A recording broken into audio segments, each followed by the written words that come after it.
I would like to call the September meeting of the Residents' Council to order. And before we start our official business, I want to wish Brian a happy birthday. And I'm glad you're not taking the day off. So everyone, welcome. And our invocation will be given by Wayne Letizia.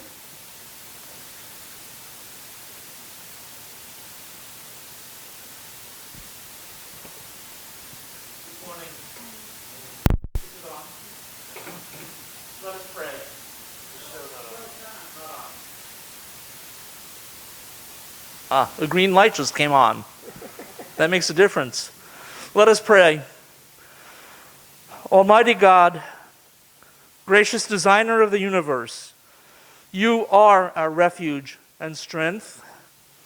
You are our very present help in the time of trouble. And in this time of trouble of pandemic, we call upon you to be our help and our protector, even as we do those things that we can to protect ourselves. Creator God, we thank you for this beautiful world into which you have placed us, and especially for the beauty that we see around us here at Westminster Woods.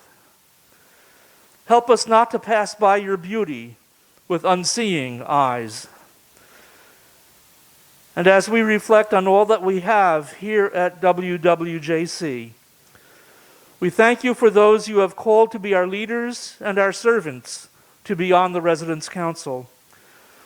We ask for your presence at this meeting of the Council, that all that is said, debated, and decided would be in accord with your will for us. Let your Spirit rest upon the members of the Council and give them your guidance in all their deliberations. Bless us all as we seek to do your will, both on the Council and in our very lives. All this we ask in the blessed name of your Son, Jesus Christ. Amen. Thank you, Wayne. And now Gretchen Harris will give our secretary's report. Good morning. I have 2 items. First, the minutes from the August video recorded meeting were distributed, published on MyWLife, and posted on all community bulletin boards. No corrections were received, so those minutes will stand as published.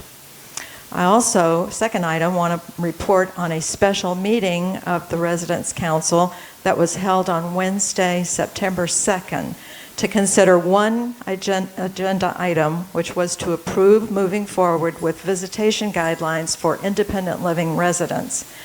The business item was voted on and passed with 7 in favor and 2 opposed.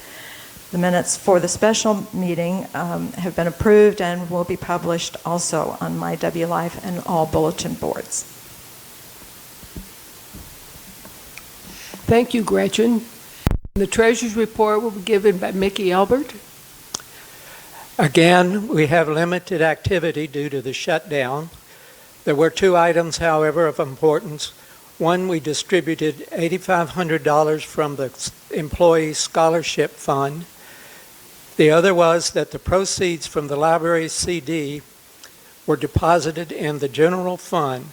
That included the $8,000 principal and an accumulated interest of $674.24. We expect greater activity again when the boutique opens, and the treasurer's report will be posted on the Residents' Council folder on MyWLife, along with the minutes of this meeting. Thank you. Question, the library CD was for how much? $5,000. I heard you say $5,000. $8,000. Okay. The 8 thing came from that much distribution from the Employee Scholarship Fund. Thank you. Are there any committee reports this morning? Okay, then Bill Snell will tell us a little bit about what's happening with the boutique. First of all, dealing with boutique issues, I'd like to thank Elaine Gillespie, who has been at the lead of this for the last several years and has been very effective in doing so. And I'd just like to recognize her to begin with as having done such a wonderful job. The operation of the boutique is going to be slightly different than it has been in the past, obviously because of the new criteria that we have to deal with. So the hours of the boutique being open and the access to it as far as the number of people inside will be limited, and there will be more to follow. We don't have the exact ground rules yet. And to round it all out, knowing that Elaine is retiring from this job, we have the nomination of Pam Thomas as the new chair of the boutique committee. And I so move. Is there a second? Any discussion? Okay, all in favor say aye. Aye. Opposed? Motion carries. And let me mention that Sharon Lewis, a member of our council, is working with the committee. You want more volunteers? Okay. All right. So if you're interested in joining the group and working on the boutique, your help would be appreciated.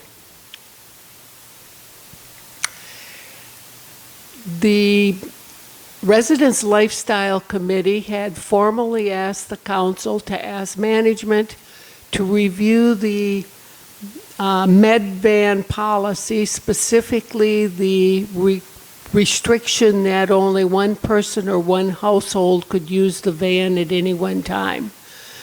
And we passed the issue on to Brian. And you want to address that, or shall I? Okay, Brian said that we could put more than one person on the bus, but then we'd have to open some windows to increase the ventilation. Go ahead. Well, we're working on getting the approval for that. This was brought up during the resident council president call, and I was asked to make a proposal as to how we could fit more than one passenger in the bus, and we're looking at having 2 passengers or 2 households in the bus at one time, but also having the ventilation going through the bus is probably the most critical item. And as we hear or know through the use of school buses, this is what the school buses are doing as well, having some windows open in the bus. So I do expect to get approval on this week. Thank you. To my knowledge, there's no other business. So let me just report on each Tuesday morning at 11 o'clock, there's been a conference phone call with all the council chairs and management support services discussing issues. At last Tuesday's meeting, we were informed that we could loosen up the restrictions on visitors to independent living. And at our council planning meeting last week, this council decided we would move forward with that. And so it takes a little bit of time to work out the regulations as they apply here and put it all together. So that will be implemented on Thursday. The big difference, I think, for us is that visitors will be able to drive onto campus and come as close as they can to wherever the resident is actually living, rather than the resident going to the administration building to meet visitors. However, visitation is limited to outdoors, and for the time being, a 20-minute visit.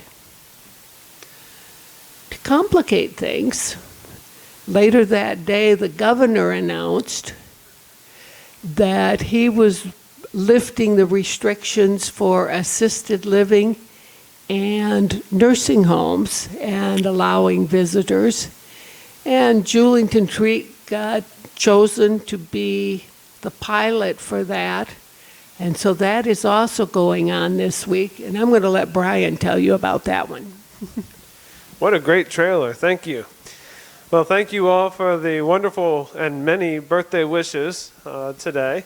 It's very welcoming to be here and to be a part of this community, and I look forward to celebrating many more birthdays with you.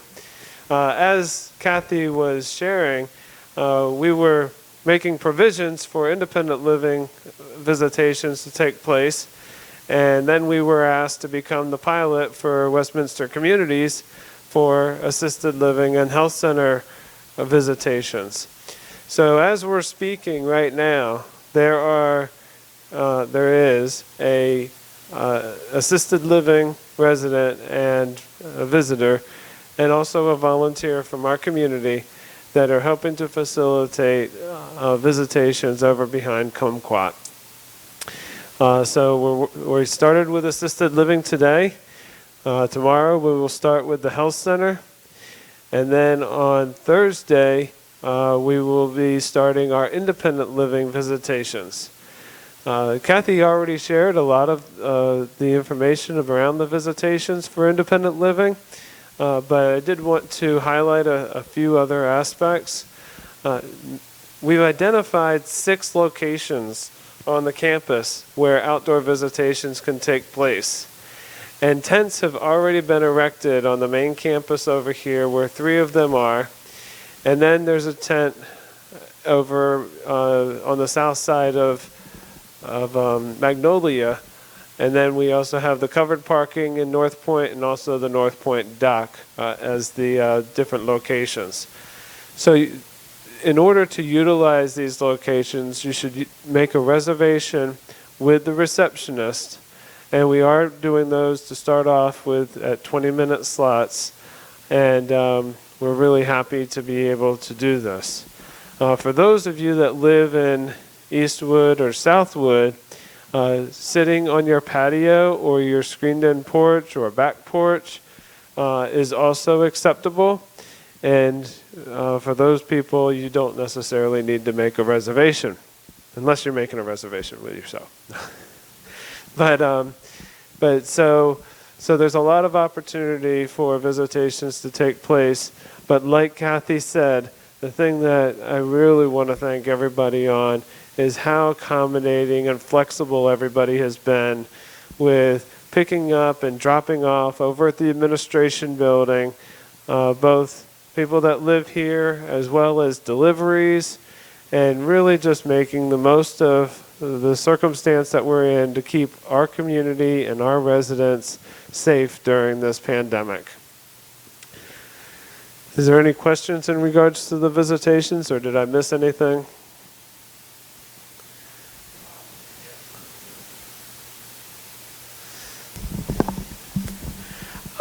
Brian, you said that Eastwood and Southwood could meet on a patio. What about Creekside? Creekside could do that too. Sorry for leaving that out. And that does remind me, those of you that are having visitors come onto campus, the questionnaire or screening form that was provided with the letter last week is your responsibility to ensure that people that are coming on campus are meeting each and every one of those requirements to come visit here. So please, take that seriously and make sure that you talk to people before they come onto campus and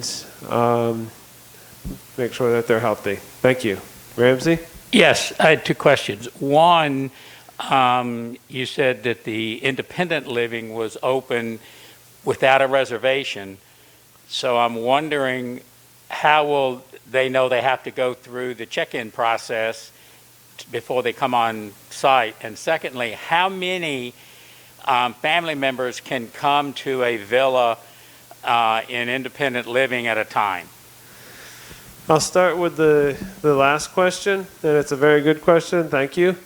There's 2 people that are allowed to come, 2 adults that are allowed to come for visitations right now. Westminster Woods on Julington Creek is not doing any check-in.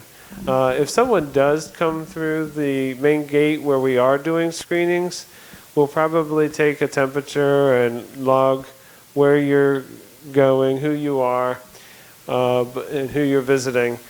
But other than that, it's still the residents' responsibility to ensure that the people that are coming onto campus for visitations are healthy. All right, so my next topic is that things are looking good from a testing perspective here. Last week we started our first weekly test, and we're just awaiting 4 results, 4 employee results at this point. All the residents came back negative, and 194 employees have come back negative so far, and we're expecting that those last 4 results will come back negative as well. That's not uncommon for there to be outstanding results. When we get our results, it seems like they have a cutoff time on when they have to stop, and if they don't finish just 1 or 2, they will wait until the next day, and then we'll get those results the next day. So we're looking forward to being continuing to be COVID-free, and we're also looking forward to St. Johns County being less than 5% on the positivity rate, which means that we would not have to test on a weekly basis going forward. The weekly testing is something that the Centers for Medicare and Medicaid put in place because not all the states were testing the way that Florida was. And I believe that Florida's testing requirement still goes through the end of September. So we might have to still test every other week, but after that we should be able to test just once a month. The big change as we proceed past September is that the cost of the tests are going to become the community's responsibility. So where the state of Florida has been providing us with the test up to this point, we will start incurring that cost as we move forward. Another question that we've gotten lately is about flu shots. And we're starting to get our flu shots through the Westminster Pharmacy in the middle of September. The residents in the health center are our biggest priority for getting the flu shots first, and we're not expecting to get all of our flu shots at once. So where last year independent living residents were able to get flu shots in the health resource by the health resource nurse in October, I would expect that they would be able to be provided in October as well. From what I understand, this is a service with a charge, and if some people want to get their test sooner, or there's other ways to get flu shots, you can certainly do so. But we will be making flu shots available for independent living residents in October. The beginning of the month, we started off on September the 2nd with Hank Keith, who is our Chief Financial Officer, coming and giving a financial update for our organization as a whole, as well as how we're doing in the last 3 months, or the first 3 months of this fiscal year. So we're very thankful for Hank coming and giving us that annual update that he's always been so good about doing. And if you have further questions, please let myself or Ramsey with the Finance Committee know. One of the things that he talked about was some bond refinancing, and I have the documents here that are associated with that, and I do plan on putting that into the library once I've had an opportunity to review it, so that others can be aware of what we're doing there as well. But with the refinancing of the bonds, some of that money is designated to come to Westminster Woods on Julington Creek for additional independent living residents. This past week, I started hearing more about the hiring freeze and the impact it's having on maintenance. I've tried to be consistent about keeping you informed of what positions we are hiring for, and there are many that we're hiring for. We're not really short in maintenance, but the shortage that we have in security is having a direct impact on maintenance. And they have been trying to prioritize the jobs that they're doing. But as I have been talking with other residents, I've been hearing that some jobs are taking much longer than they should be to be resolved. So I, myself and Rod, want to apologize for that. And the big time resolution for this is that we have been vetting different security companies to provide contracted security services here on our campus going forward. And we'll probably be finalizing the contract this week and start the orientation process with the supervisors of the security company in the very near future. This will relieve both the resident lifestyle department and the maintenance department from a lot of the responsibilities they've been having at the main gate. And it's time for us to be doing that, and especially as we're opening up more and more services on a regular basis here on campus. So I do apologize for any inconvenience, any safety issue, any lag in communication in regards to any maintenance requests that you've had. But don't give up on us. I believe that you'll see improvements in from this point forward. I also wanted to comment on the infrastructure report. If Tom is to pan to his left right now, he'll see the concrete truck out here. They're in the process of replacing the Linger Longer Line sidewalk.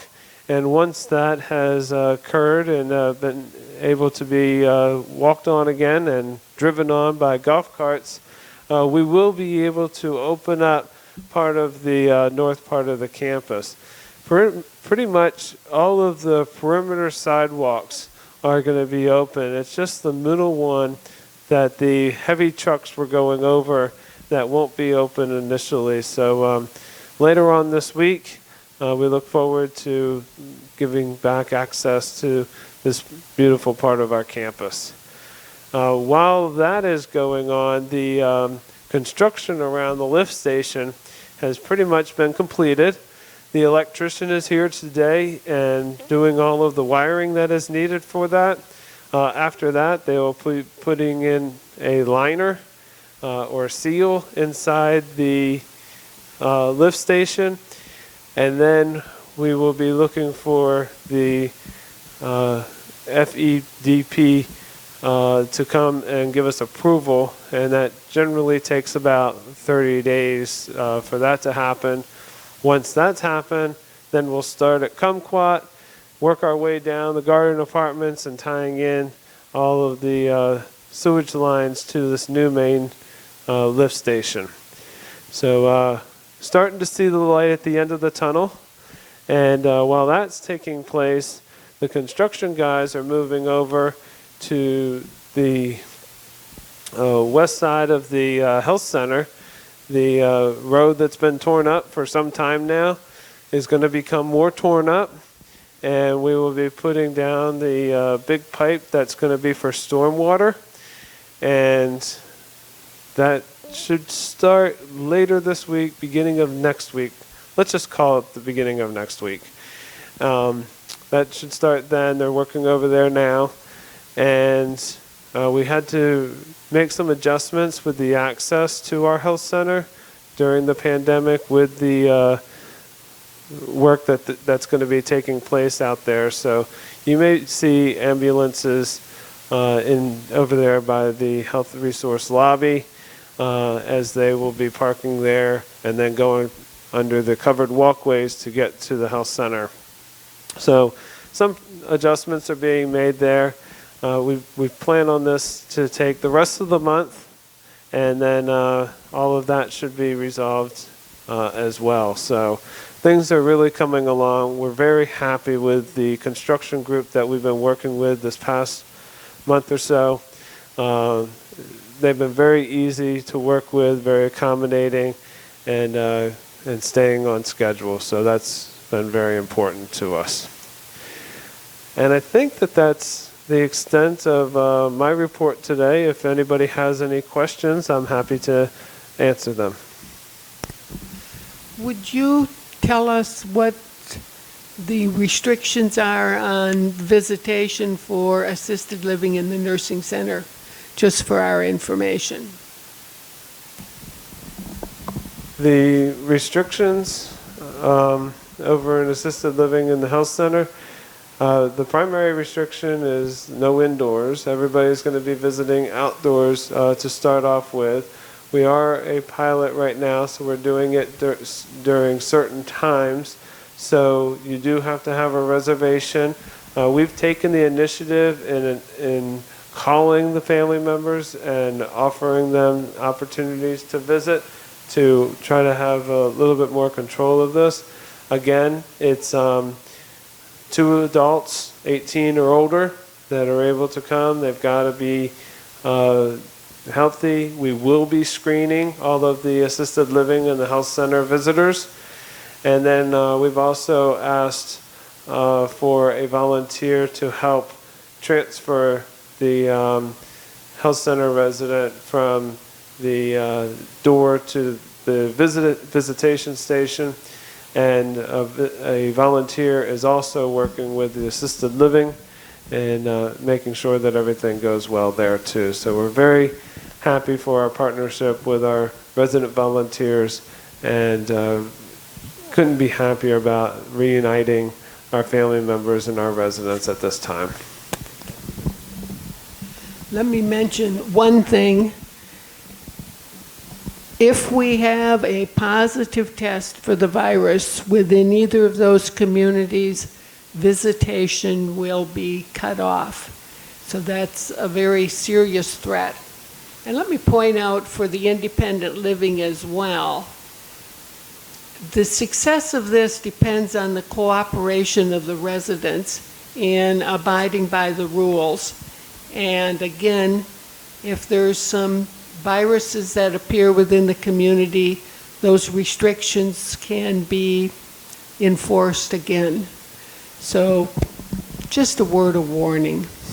Right. Well, I appreciate you saying that.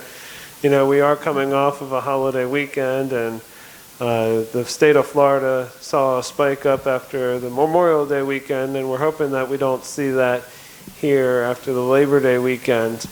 But with CMS's direction on testing for the health center, any resident or employee that tests positive, just one, is considered an outbreak, and then we have to go to twice a week testing, and that would put an end to any visitations.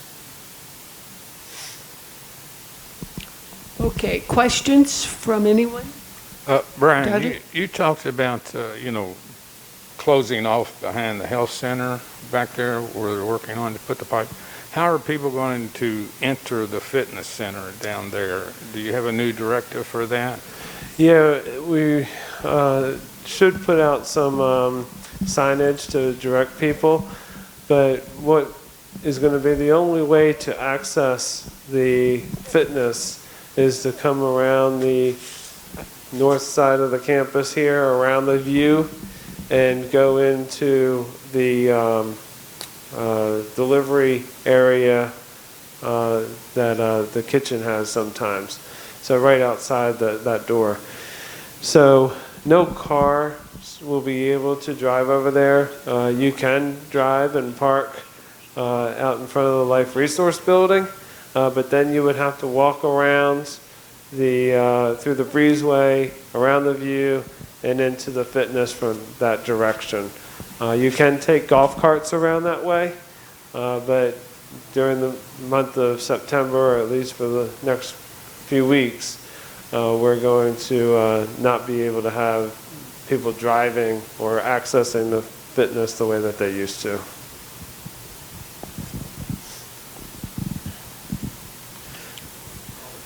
Other questions? Madam Chair, thank you. Wayne Letizia from the Health Services Committee, and I would like to clarify a point in regards to the med van. Some people may have a concern of what if, when you allow 2 people on the med van or 2 families, one of them has COVID and passes it on. I would like to clarify that people will be screened upon their arriving at the med van, and if they are symptomatic for COVID, would not be allowed, they would not be transported on the med van. Is that correct? Well, yes and no. So I asked this question myself because when we were talking about this during the planning meeting, the question came up. And when I followed up with Laura about, who we're transporting, she says that the majority of, or almost all the appointments that we're servicing are scheduled routine appointments that people are going to. That she's not aware of any time that someone said, I don't feel well, I need a ride to urgent care, I need a ride to my doctor, or anything to that effect. So we haven't had sick transports in our history that we're aware of. And as we were talking about this, we were saying that we probably need to take a little bit more effort in making sure, without breaching people's personal information as to how they're feeling or the nature of their visit. So we will be working on that as we resolve the additional passengers on the med van transport. Thank you.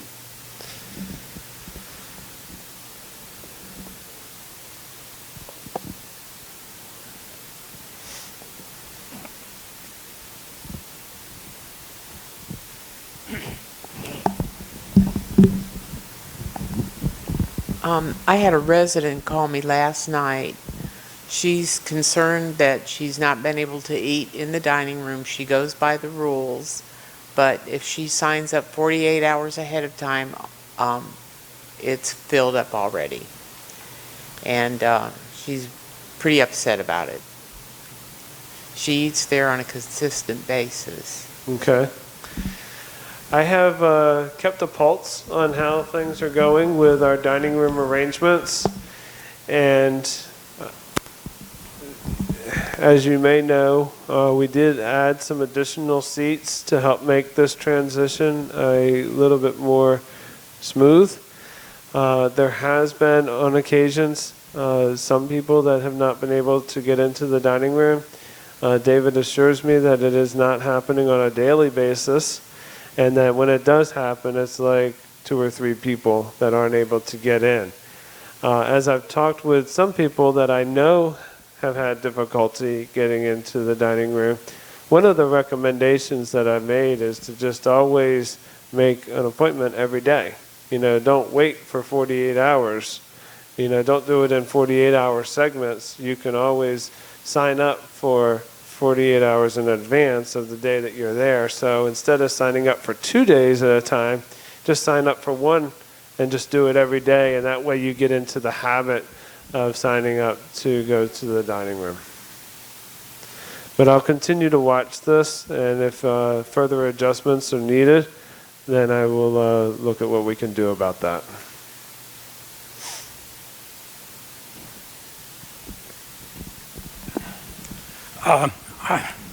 I have one.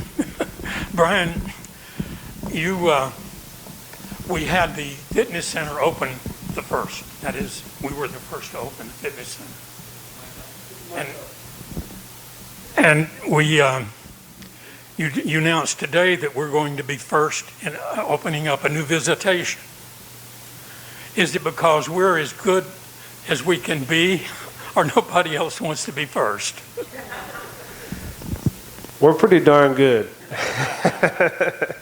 No, seriously, our team, this leadership team has been very instrumental in coming up with the protocols for starting up services.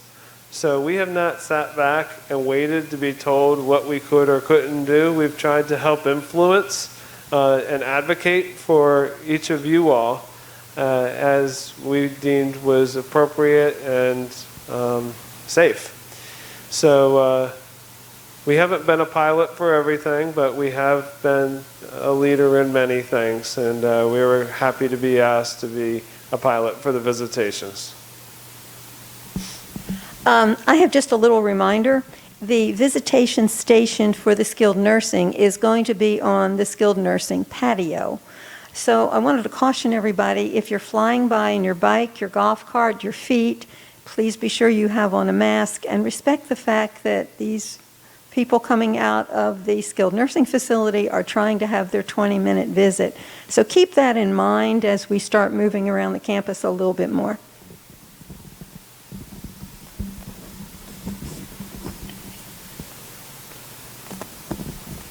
Susan? Oh, Dudley.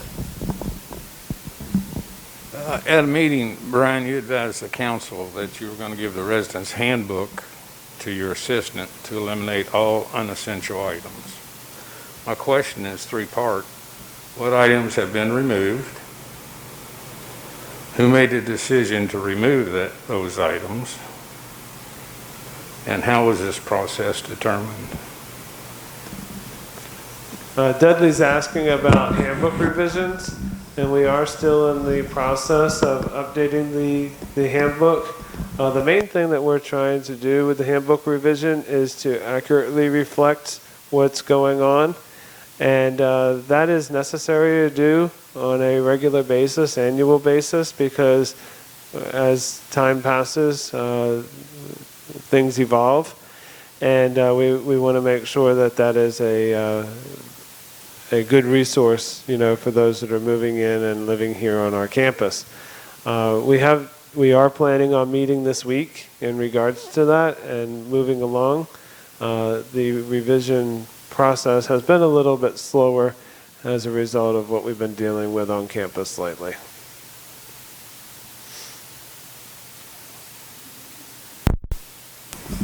Prior to this revision, when was the last one made?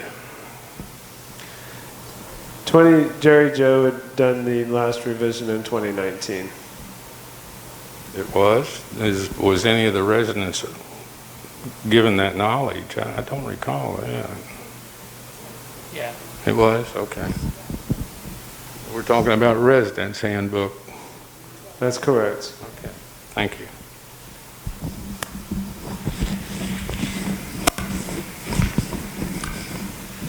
Are there any other questions or comments?